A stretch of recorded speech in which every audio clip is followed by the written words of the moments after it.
Oi, gente, tudo bem com vocês? Pois bem, vamos reagir aqui juntos à cena mais icônica do melhor filme do mercado financeiro, que é o The Big Short, A Grande Aposta. É um filme que tem um casting absurdo: Christian Bale, Steve Carell, Ryan Gosling, Brad Pitt. Se você ainda não assistiu esse filme, corre lá pra assistir. E a gente vai reagir aqui à cena mais icônica desse filme, que é também o meu filme favorito sobre o mercado financeiro, onde é retratado de uma forma muito lúdica a crise do subprime lá nos Estados Unidos. Apesar de ser bastante lúdico, é um filme que você pode ver com a sua família, é um filme também que retrata muito bem uma das maiores crises do mercado financeiro. E essa cena daqui é uma cena onde a empresa do Steve Carell, que é um hedge fund, uma gestora de ativos, recebe a proposta de apostar contra o mercado imobiliário, porque supostamente existia uma bolha. Então a gente vai reagir aqui juntos e tirar algumas lições valiosas sobre investimentos de longo prazo. You smell that? You smell that?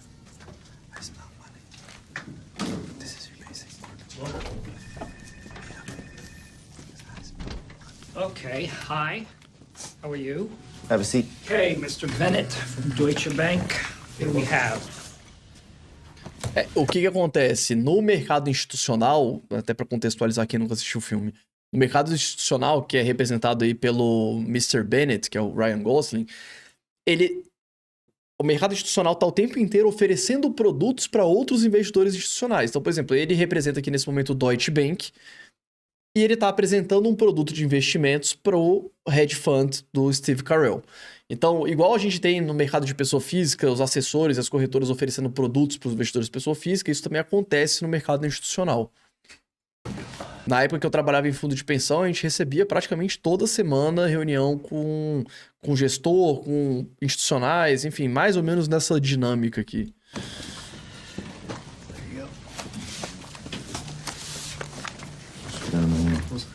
So, how many people have you talked to about this trade?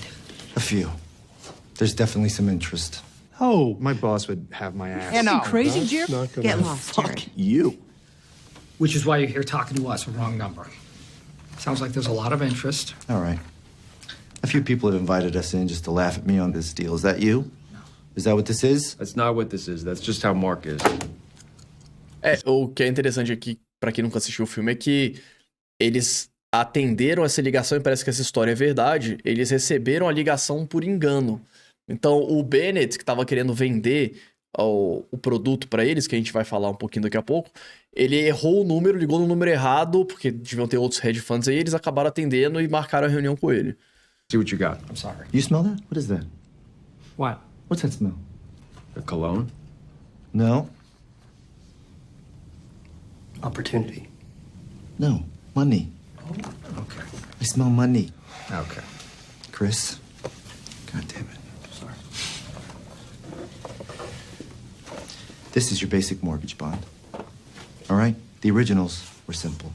They were just thousands of AAA mortgages bundled together, guaranteed by the U.S. government. The modern ones are different. They're private, and they're made up of layers of tranches.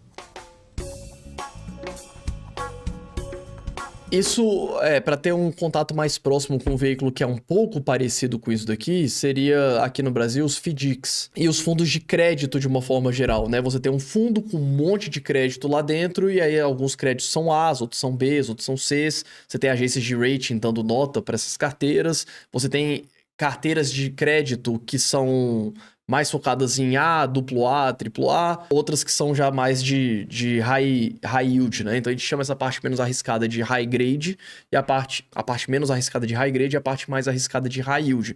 A gente tem fundos que são mais direcionados para um lado ou para o outro. Eu não diria que os FIIs de recebíveis sejam assim, mas os FDICs são mais parecidos com isso, tá? Porque os FDICs, eles têm exatamente camadas, você tem cota sênior e as cotas tradicionais e tipos de camadas de cotas diferentes de quem que recebe o default primeiro. Normalmente quem recebe o default primeiro tem um yield maior também. Então, seria análogo isso. AAA's getting paid first. The lowest rated B's getting paid last, taking on defaults first. Now, obviously, if you're buying B's, you can make more money, but they're a little risky. Sometimes they fail. Chris? Somewhere along the line, these Bs and double Bs went from a little risky to dog shit. Where's the trash? Behind you. I'm talking rock bottom FICO scores. No income verification. Adjustable rates, dog shit. The default rates are already up from 1% to 4%, fellas.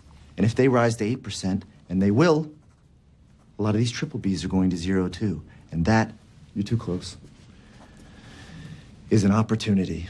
Okay, you're saying that at 8% the bonds fail and we are already at 4%? That's right. If they go to 8, it's Armageddon. Yeah, that's right. How come nobody's talking about this? You're completely sure of the math. Look at him. That's my quant. You're what? My quantitative. My math specialist. Look at him. You notice anything different about him? Look at his face. That's pretty racist. Look at his eyes. I'll give you a hint. His name's Yang. He won a national math competition in China. He doesn't even speak English. Yeah, I'm sure of the math. Actually, my name's Jiang, and I do speak English. Jared likes to say I don't because he thinks it makes me seem more authentic. And I got second in that national math competition. So you're offering us a chance to short this pile of blocks? How? Um ponto aqui, só para fazer um paralelo e contextualizar um pouco, é que nessa época da pré-subprime, o preço das casas dos Estados Unidos não paravam de subir. Vamos ver se aqui a gente acha fácil. A gente tá falando aqui, ó, de 2006, mais ou menos 2007, né, antes do subprime. Então, os preços das casas não paravam de subir, porque as pessoas estavam pegando financiamentos livremente. Uma pessoa sem renda comprovada conseguia 2, 3, 4 casas financiadas, principalmente porque eles faziam esse negócio que eles chamam de adjustable rate, que era o seguinte: você pega um financiamento de 30 anos, só que nos primeiros anos você vai pagar um valor pequenininho, a parcela pequena, e depois de um determinado prazo você começa a pagar a parcela total. Só que o que a galera fazia? Quando entrava a parcela total, refinanciava a casa. Como as casas tinham se valorizado, você vendia a hipoteca e refinanciava a casa. Então a galera ia bicicletando até que o preço das casas, as pessoas começaram a parar de pagar, as casas começaram a ser vendidas, teve uma oferta gigantesca de casas no mercado, o valor das casas começaram a cair, e aí as pessoas, por exemplo, a pessoa que comprou a casa aqui em 2006 e que era um bom pagador, viu a casa dela caindo 30%. Ela fala, pô, não vou pagar um financiamento de uma casa, vamos supor, de $500 mil, sendo que agora eu compro essa mesma casa por 400 mil. Então, as pessoas, as boas pagadoras também começaram a vender e aí gerou um efeito cascata, que foi o que ficou conhecido como a crise do subprime.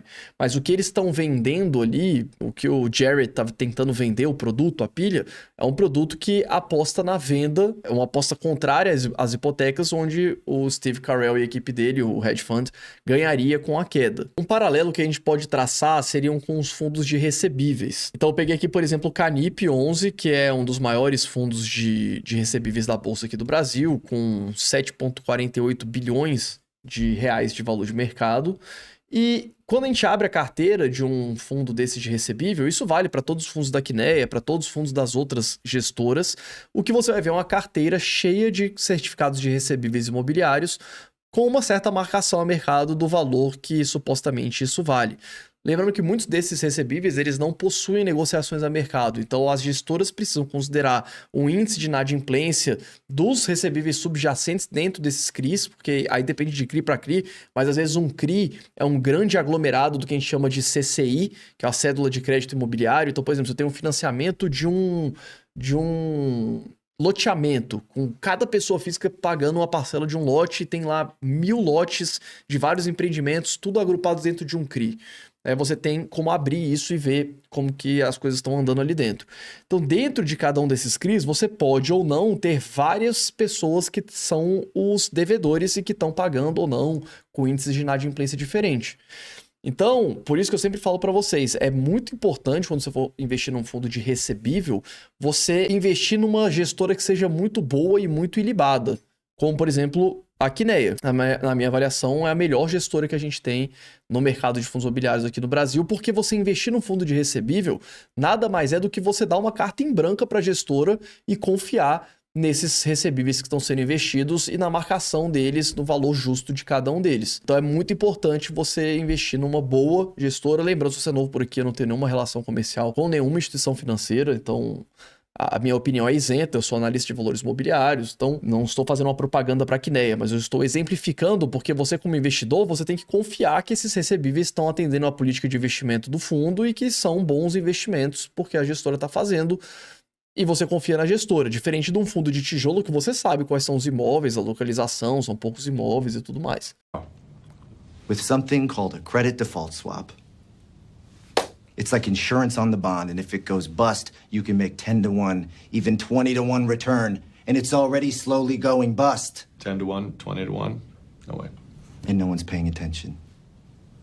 No one is paying attention because the banks are too busy getting paid obscene fees to sell these bonds. But wait, you are the bank. I mean, you work for the bank. I bet your margins are pretty nice and fat. Let's not talk about my margins, by the way.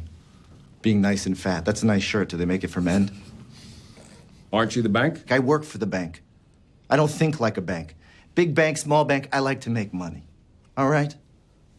Let me put it this way. É, porque I'm o que eles estão colocando é o mesmo banco que tá vendendo esses produtos, tá vindo aqui me vender um seguro contra esses produtos, ou um produto que me gera uma aposta. É como se fosse o seguinte, tem uma corretora vendendo COI, e ao mesmo tempo a mesma corretora tem um agente, que é ele, que tá vendendo um veículo para você apostar contra o COI. Então é isso que tá sendo standing in questionado. front of a burning house, and I'm offering you fire insurance on it. How can these underlying bonds be as bad as you say? It wouldn't be legal. Nobody knows what's in them. Nobody knows what's in the bonds. I've seen some that are 65% AAA rated, that I know for a fact are filled with 95% subprime shit with FICOs below 550. Get the fuck out of here. You want me to really blow your mind? When the market deems a bond too risky to buy, what do you think we do with it? É, o que ele tá falando, né, que seria análogo, é tipo, ó, esses títulos todos que estão dentro desses determinados veículos aqui são tudo um lixo, né? Tá tudo classificado como AAA, AA, etc, mas na verdade é tudo um monte de porcaria que não tá sendo precificado da forma correta. I don't know, you tell me. Aí o que ele tá falando, ó, quando fica tudo muito ruim, pra você conseguir manter o rating, o que eles fazem? All right. You think we just warehouse it on the books? No. We just repackage it with a bunch of other shit that didn't sell and put it into a CDO. A CDO. Yes, a CDO. What is that? This is where we take a bunch of Bs, double Bs, and triple Bs that haven't sold, and we put them in a pile. And when the pile gets large enough, the whole thing is suddenly considered diversified. And then the whores at the rating agency give it a 92, 93% AAA rating. No questions asked. What? Say that again. A collateralized debt obligation. It's important to understand because it's what allowed a housing crisis to become a nationwide economic disaster. Here's world-famous chef Anthony Bourdain to explain.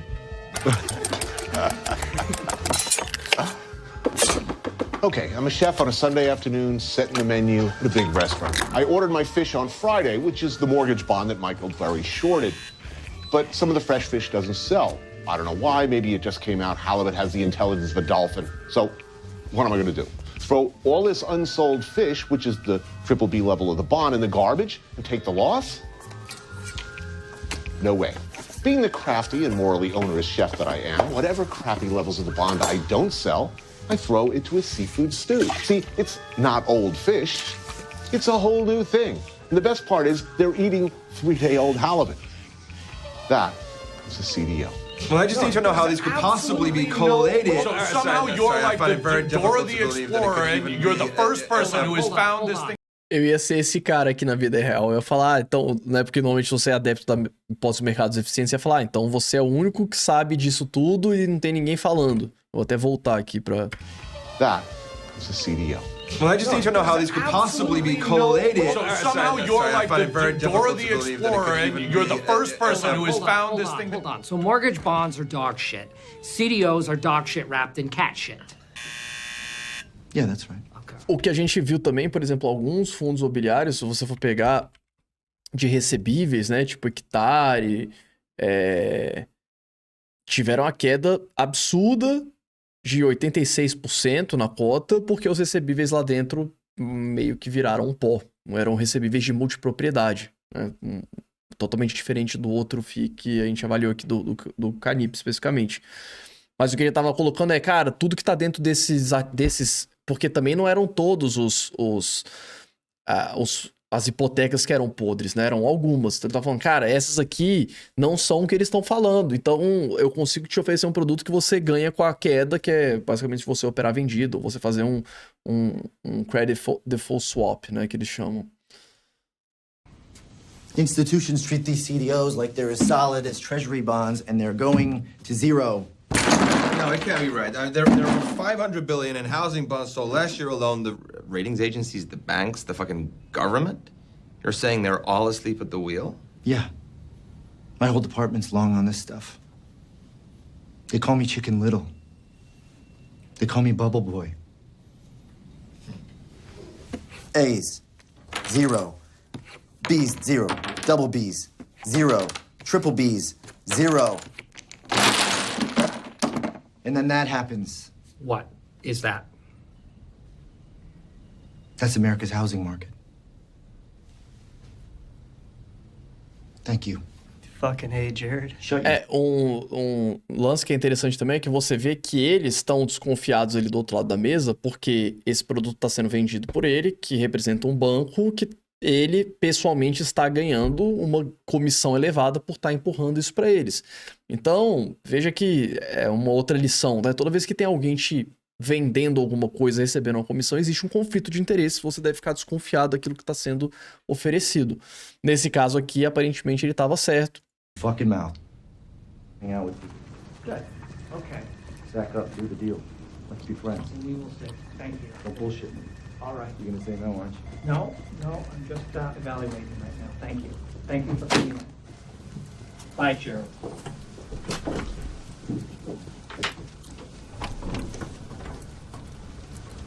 I don't like it. He's playing us. He's playing us. He's got too much skin in the game, and he's dumping his position. What if he's right? You want him to be right. Yes, I do. The banks have given us 25% interest rates on credit cards. They have screwed us on student loans that we can never get out from under.